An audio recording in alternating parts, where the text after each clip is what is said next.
kababayan, kahapon ay nagla-live ako dito, wala palang sound.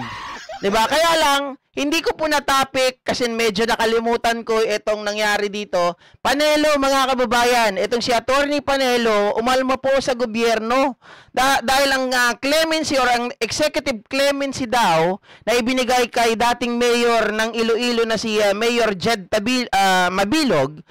Malita, itong matabilog na to. Bayad lamang daw, mga kababayan, sa pagsasalita po ng o paglaban nitong si Mayor Jed Mabilog dito po sa mga Duterte. Pakinggan po natin, mga kababayan, at sabihin natin at reaksyonan natin yung kanilang mga sinasabi. Teka lang ha.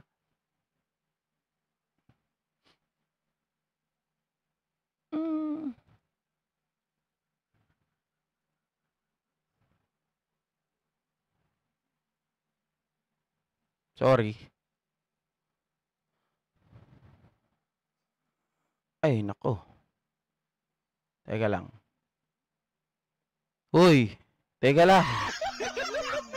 Ayaw gumana. Hold on. Uy, wag mo naman akong pahiyain dito.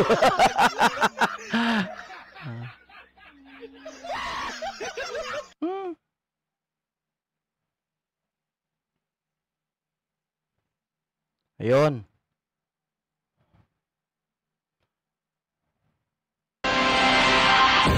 Kinatigan ni Pangulong Bongbong Marcos ang hiling na executive clemency ni dating... Oy, shoutout muna natin si Gina31. Birthday daw niya po. Happy birthday sa'yo, Gina31 ng Japan, no? Konbanwa. Mabuhay ka hanggat gusto mo, Miss Gina31. Ayan.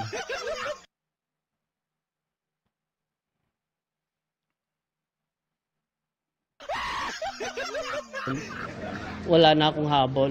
Ayon naman sa LTO sa pulisya, Bongbong Marcos ang hiling na executive clemency ni dating Iloilo City Mayor Jed Mabilog kaugnayan sa kasong administratibo dahil sa di umano niya may paliwanag na yaman. Nakatutok si Ivan Mayrina.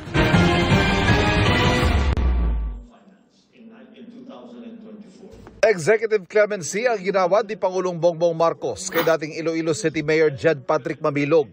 Para yan sa administrative case na isinampalaban sa kanya na nauwi sa pagdismiss sa kanya ng Office of the Ombudsman noong 2017 sa ilalim ng administrasyon ni dating Pangulong Rodrigo Duterte.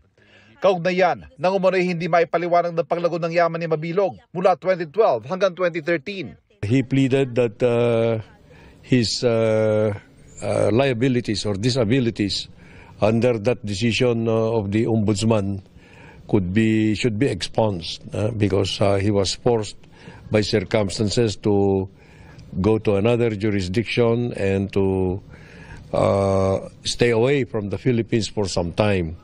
Ayon sa abogado ni Mabilog, sumulat sila kay Pangulong Marcos noong 1 taon para sabihin hindi raw sila nagkaroon ng sapat na pagkakataong dumepensa sa mga alegasyon sa naturang kaso. Matatanda ang nagtago sa ibang bansa si Mabilog noong 2017 dahil sa mga umano'y banta sa kanyang buhay. Matapos siyang isama ni dating Pangulong Duterte sa kanyang narco list o listahan ng mga umano'y protektor ng drug trade. Bagay na emosyonal niyang ikinuwento sa pagdinig ng House Squad Committee matapos siyang magbalik bansa noong 1 taon. The terror was paralyzing. I couldn't believe it. My life and my family's life was hanging by a thread. If he failed to make the explanations, it was because of the circumstances that forced him to leave. You will also recall that he was forced to leave the country because of a threat on his life that he perceived to be coming from the national leadership at the time. Ako, di ba, mga kababayan, maputol ko lang muna. Di ba sinabi ko kahapon kung ano po ang dahilan kung bakit naniniwala ako na totoo yung sinasabi nitong si dating Mayor Jed Mabilog. Bakit ko nasabi, mga ka-GP Natics? Yung pagkuha po or pag-request ng asylum sa US ay napakahirap po. Hindi po yan basta-basta binibigay. Ito po ay dumadaan po sa mahabang proseso, mahabang panahon at tinding pagsisiyasat at pagsusuri. At kung siya po ay binigyan ng asylum or political asylum nung panahon na yon, kung bakit siya nakapag-stay sa Amerika ng halos 7 taon, sapagkat sufficient yung mga ebidensya, sufficient yung kanyang mga pahayag, kaya po napaniwala ang US para bigyan po siya ng political asylum. So therefore, doon pa lang, kung ang US ay meron na silang final and executory para mabigyan ng asylum or political asylum itong si Mayor Jed Mabilog, mga kababayan, naniniwala sila na wala talagang kaso or wala po talagang ginawang labag sa batas etong si Mayor Jed Mabilog. It just so happened na talaga pong napag-initan, nagawan ng kwento, or gustong ipapatay dahil nga kalaban sa politika ito ng mga Duterte, o sabihin natin kalaban, sabihin natin sa layunin, mga kababayan, dahil malamang itong si Mayor Jed Mabilog ay isa sa mga harang sa kanilang mga galaw or kilos, na hindi po pumapayag itong si Mayor Jed Mabilog na palawigin yung impluensya ng mga Duterte doon sa Iloilo. Kasi alam naman natin, ang Iloilo ay baluarte ng mga dilawan. 'Di ba? Baluarte nila Marhoas, baluarte nila Franklin Drilon o Frank Drilon. 'Di ba? Na hindi po nagawa, mga kababayan, na pakasuhan nitong si Rodrigo Roa Duterte, kasi gusto nitong si Digong, ang gawin doon sa dalawa ay isali or ang kanilang pangalan, mga kababayan, ay idikit po sa droga.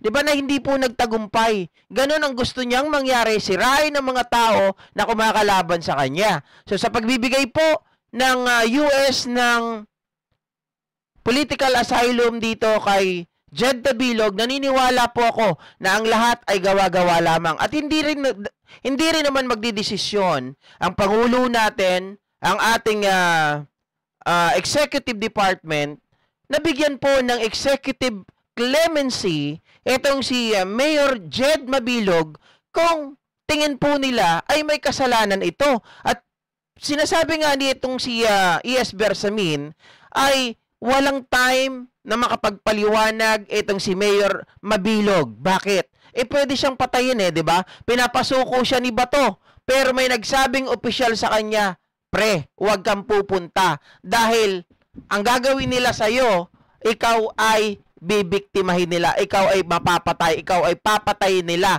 Baka hindi ka na makalabas ng buhay. 'Di ba? Isasakripisyo ka nila. Paano pa yun? Paano niya pa ililigtas yung sarili niya?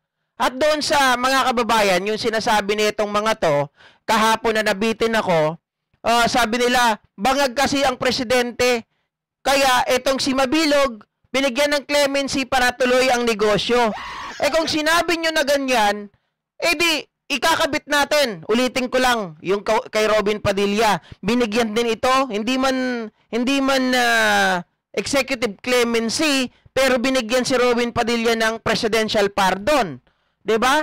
So, si Robin Padilla, anong trabaho nun? Bakit siya kinasuhan? Bakit siya nagkaroon ng kaso? 'Di ba dahil sa baril? Nagkaroon din siya ng kaso sa marijuana.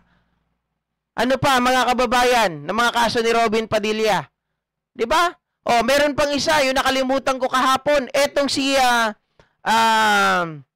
kay Jennifer Laude. 'Di ba? Yung pumatay kay Jennifer Laude na itong si Pemberton. 'Di ba? Binigyan din yun ng ng pardon ni Digong. So kung ibabalat nyo sa akin na dahil adik ang presidente, adik din yung binigyan ng executive clemency, paano si Digong? So ganun din ang tingin natin, mga kababayan. Ito nga si Jennifer Laude nga 'Di ba, ni-rape, pinatay, mga kababayan. Netong si Pemberton, pinalaya pa si Pemberton. Pinunta sa ibang bansa. Ibinalik sa Amerika. Mga kababayan, ibig bang sabihin, rapist din si Digong? Hindi ba? Yun lang ang tanong ko. Hindi lang kaso pa, Mama Doc Desi, no? Hindi lang kaso, convicted talaga si Robin. Binigyan ng pardon, ng presidential pardon para maibalik ang complete immunity niya. immunity niya na may balik yung karapatan niyang iboto at bumoto. 'Di ba? At lahat-lahat. So kung titingnan natin, mas malala pa nga yung ginawa. Huwag na lang natin pag-usapan si Robin Padilla. Pag-usapan na lang natin yung ni-rape na si Jennifer Laude nitong si Pemberton, mga kababayan. Oh, kung rapist si Pemberton pinalaya, ibig sabihin rapist din si Digong. 'Di ba? Yun na lang ang sasabihin natin eh. Ngayon, pumapalag itong si Panelo dito.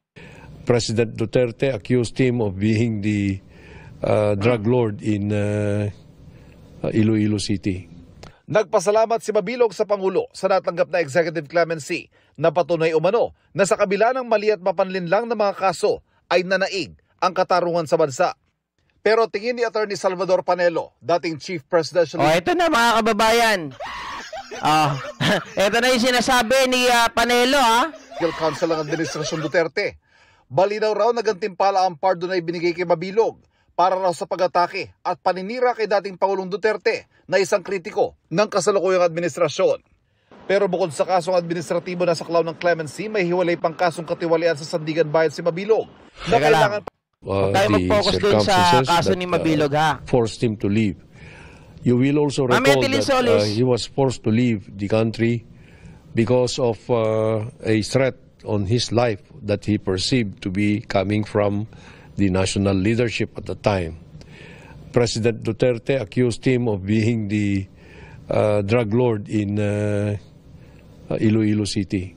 Nagpasalamat si Mabilog sa Pangulo sa natanggap na executive clemency na patunay umano na sa kabila ng mali at mapanlinlang na mga kaso ay nanaig ang katarungan sa bansa. Pero tingin ni Attorney Salvador Panelo, dating Chief Presidential Legal Counsel ng Administrasyon Duterte, balinaw raw na gantimpala ang pardon na ibinigay kay Mabilog para raw sa pag-atake at paninira kay dating Pangulong Duterte na isang kritiko ng kasalukuyang administrasyon. Kita nyo mga kababayan? Yun ang sinasabi ni Attorney Butike. The pardon granted Mabilog on his administrative case obviously is a reward for attacking, besmirching the integrity and reputation of former Rodrigo Roa Duterte, who is a critic of the administration. Mga kababayan, mga ka-Jeepinatics, tingnan nyo po yung ano ba ang basis kung bakit kinasuhan ng administratibo itong si Mayor Jed Mabilog. Dahil daw lumaki yung kanyang yaman. Mga kababayan, hindi, yung pagpapaliwanag doon, madali namang ipaliwanag yun ni Mayor Mabilog Kaya lang, wala siyang pagkakataon dahil nga papatayin siya 'di ba? Kaya humingi na lang siya ng o tumakas siya, humingi ng political asylum sa Amerika. Pero si Harry Roque nga mga kababayan, kung titingnan po natin, mas mabilis ang paglago ng kanyang pera. Pero asan? Nagtatago. 'Di ba? Ngayon, kung itong si Mayor Mabilog ay nagsasalita, ano niya 'yon? Karapatan niya 'yon. Karapatan niya na magsalita dahil sa tingin niya ay mali yung ginawa sa kanya. Kasi wala naman po siyang wala siyang tawag dito, wala po nagpapakita yung basis nila para siya po ay isangkot sa droga ay kulang. Kumbaga para sa akin, di muro to evidence din yun Hindi rin po tatayo yun sa korte kung ilalaban lang talaga. Kaya lang, sino ang maglalakas ng loob na labanan ang mga Duterte during that time? Kita nyo nga yung nangyari kay De Lima, demurrer to evidence, pero napakulong ng halos 7 taon, mga kababayan. Tingin nyo, anong gagawin kay Mayor Mabilog? Diba? Kung nagawa nga sa tatay ni Kerwin Espinosa, pwede rin nilang gawin dito po kay Mayor Mabilog. Buti nga lang, meron siyang mataas na opisyal din sa gobyerno na nandun din sa circle nila Bato de la Rosa na nagsabi sa kanya, Brad, please lang Mayor, huwag kang pumunta sa krami.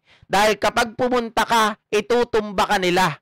O, di nakinig yung mama, pumunta sa ibang bansa. Mga kababayan. At tingin ko, isa pang dahilan, kung iisipin natin Ang dami ng mga nagsalita against Duterte doon sa Quadcom. Hindi lang po iisang tao. Tingin nyo, hindi pa enough, hindi pa sufficient yung mga ebidensya against Duterte? Siya mismo, self-confessed killer, mga kababayan. Ayaw pa ba nating paniwalaan? Sabi ni Senador Bato, hindi, nagloloko lang yun. Kita nyo naman. Sabi niya kay Karen Davila. Lahat ng mga sinasabi niya, joke lang yun. Nakita nyo naman na masyadong mapagbiro ang dating presidente. Patayan ang usapan, mapagbiro pa rin. Diba? Tinataniman na ng ebidensya, mapagbiro pa rin. Ang dami ng mga namatay na mga mayor, pagbibiro pa rin. Oh. Tingin ko, mga kababayan, hindi naman po sinira ni Mayor Mabilog ang integrity nitong si Rodrigo Roa Duterte. Siya nga mismo ang sumisira sa sarili niyang integrity.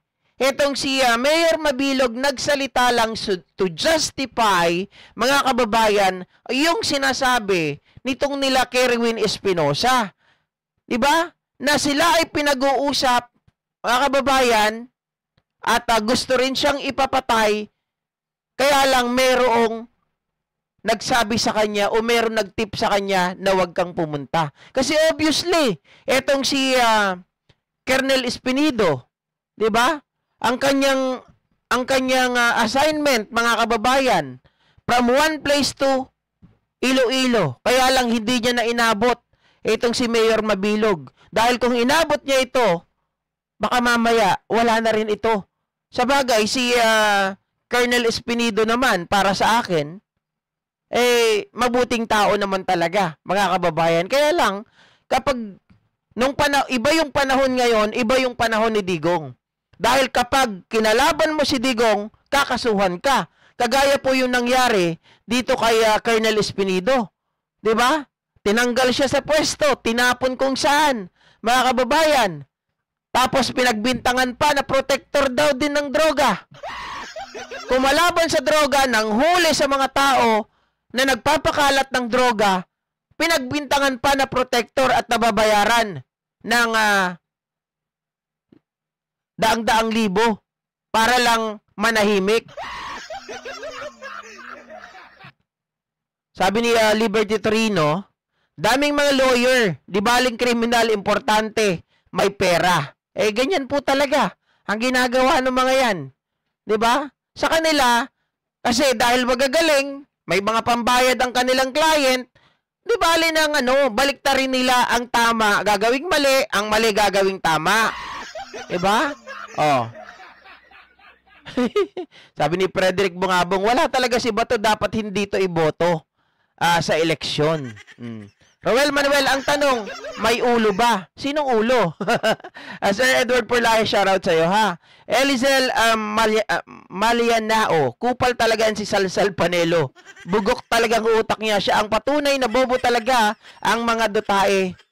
Diba, mga kababayan? Leslie Hermosa, ang galing talagang magtanim ng evidence ni Digong. Sabi ko nga sa inyo, mga kababayan, etong ginawa na to na executive or nagbibigay ng executive clemency kay Mayor Jad Mabilog, isang patunay ito, mga kababayan, na sinusuwag na ng ating Pangulo ang dating presidente. Ibig sabihin nito, he is ready to face the Duterte, mga kababayan. At parang sinabi nito na, hoy, kayo mga Duterte, mag-ingat-ingat kayo sa akin. Sinasabi niyong weak leader ako?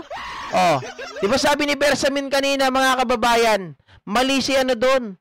Pinagbibintangan nila na kriminal ito. Kung ano-anong inaakusa nila. Mali naman yung kanilang pag-aakusa. Di ba? Nandun daw sa listahan ng PIDEA. Pero alam naman natin ang kwento ng listahan ng PIDEA. Paiba-iba. Di ba? Karaniwan sa mga mayor, kapag napatay na, napupunta doon sa PIDEA drug list or sa narco list or sa Duterte list. Pero pag wala pa, hindi pa nila idadagdag. Diba? Tatrabahuhin muna nila bago nila ilagay. Pag nailagay na nila or pag napatay na nila, sa kanila ilalagay para wala nang usapan. Ang mangyayari na lang, mga kababayan, napatayan kasi drug lord. Parang ganon. Oh. Diba? Yung pagpalag dito ni Panelo, mga kababayan, wala na. Himod-puwet na lang talaga. Ang ginagawa nila rito ay talagang pagtakpan at sabihin na yung mga tao na humarap sa Quadcom ay walang kredibilidad. Para sabihin na ang lahat ng tao na yon, Ma'am Brenda Barton, ay palabasin nila na mga bayaran, na mga inutusan at may connivance dito sa ating Pangulo. Yan ang gusto nilang sabihin, mga kababayan. Tingin nyo ba? Isipin nyo ha? Sabi ninyo, ang ating justice system ay gumagana. 'Di ba? Sinasabi nyo yan. Gumagana naman ang justice system natin kaya hindi kailangan makarating o kailangan makapasok ang ICC. Yan ang sinasabi ni Bato. Yan din ang sinasabi ni Panelo, mga kababayan. So kung ganon ang inyong mga statement, therefore, mga kababayan, hindi ba sila pwedeng magpasya rin na ang inyong... Siyempre, ang Pangulo natin, hindi naman yan magbabase lang sa mga pangkaraniwang tao. Magbabase yan sila doon sa desisyon din ng korte. Diba? Titingnan nila yung merit ng mga ebidensya. Yun ba ay kamerit-merit? Or yun ba ay gawa-gawa lamang? Diba? Hindi yan basta-basta, Ma'am Brenda Barton, na magbibigay po ng executive clemency ang ating Pangulo nang hindi po pinag-aaralan. Diba? Okay lang kung si Digong yan, for sure, hindi yan pinag-aaralan. Diba? Dahil si Digong, mga kababayan, gagawin ang lahat para sa kakampi. Kay Pangulo, walang kampi-kampi. Kapag inaapi, mga kababayan, at nakitang mali ang desisyon doon, of course, ang gagawin ng Pangulo ay isa sa ayos. Tama, Juliet Lindbergh. General cleaning ang ginagawa ng ating Pangulo. Unti-unti niya po na inaayos. Kasi, siya ay kumikilos. Sabi nga nila, mga kababayan, mabagal man, huli man, pero at least sure ball. Diba? Hindi po yung nagmamadali ka, gusto mo laging tapos, gusto mo laging nauuna, pero walang quality. Ang Pangulo natin, quality over quantity. Yung isa nga, wala ng quality, wala pang quantity. Sabi ni Mona Nases, wala kasing, ano to? Sorry. Ay, di ko na nabasa, nawala na. City Maha Sibil, have a good day. Lods, GP, pakishoutout po ako, Lods GP. Thank you. More, PBBM is the best ever. Ayun, sabi ni Mona Nases, wala na kasing maibato si Panelo kay PBBM, kaya kahit yung mga tama, ginagawa ng baluktot. Kahit sa paningin ng mga tao, maging tanga sila para sa kanila, who cares? Ang importante, masiraan itong si PBBM. Ganun po talaga. Sabi ko nga sa inyo, requirements ng mga Duterte, 'di ba? Para maging Duterte supporter, maging tanga at maging bobo. Kahit ikaw ay may pinag-aralan, mataas ang iyong naabot sa buhay, mataas ang iyong degree, mga kababayan, pag naging DDS ka, wala, pupulutin ka sa kangkungan. 'Di ba? Shoutout po, Malyari Mascareñas ha. Ito naman mga kababayan, dito ha. Sabi ko po sa inyo, wala na. Itong sila Panelo. Ang gagawin lahat ng desisyon ng ating Pangulo, talagang kukontrahin nila. Doon sa usapin nga po ng, di ba? Yung blank doon sa bicameral committee or doon sa GAA, kung whatever, kung ano man yun, napahiya sila ngayon. Ang Pangulo natin, mga kababayan, anong ginawa? Di ba? Sumama. Nag-invest po. Gamit yung Maharlika Investment Fund para doon sa NGCC. Sabi ni Nelson Tulin, want to describe... Ba't hindi ko makita dito sa kabila yung Nelson Tulin. Sabi niya, want to describe DD shit is inutil. Raymar Tobera, Kabiteño, gwapo sir, sino ba hinahamon mo? Ako ba yun? Teka lang ha, baka hindi ako yun ha. Hindi naman ako gwapo. Oh, di ba? Louie Mendoza, Panelo, Butiking Pasay. Butiking Pasay ba? Tama. Odi Lennon, NGCP. Mali ata yung sinabi ko. Ano ba yung sinabi ko? Odi Lennon, teka lang ha. Mamali ba yung sinabi ko? Yung isa investment fund, mga kababayan, ginamit nila para po tayo ay magkaroon ng porsyento sa NGCP. National Grid Corporation.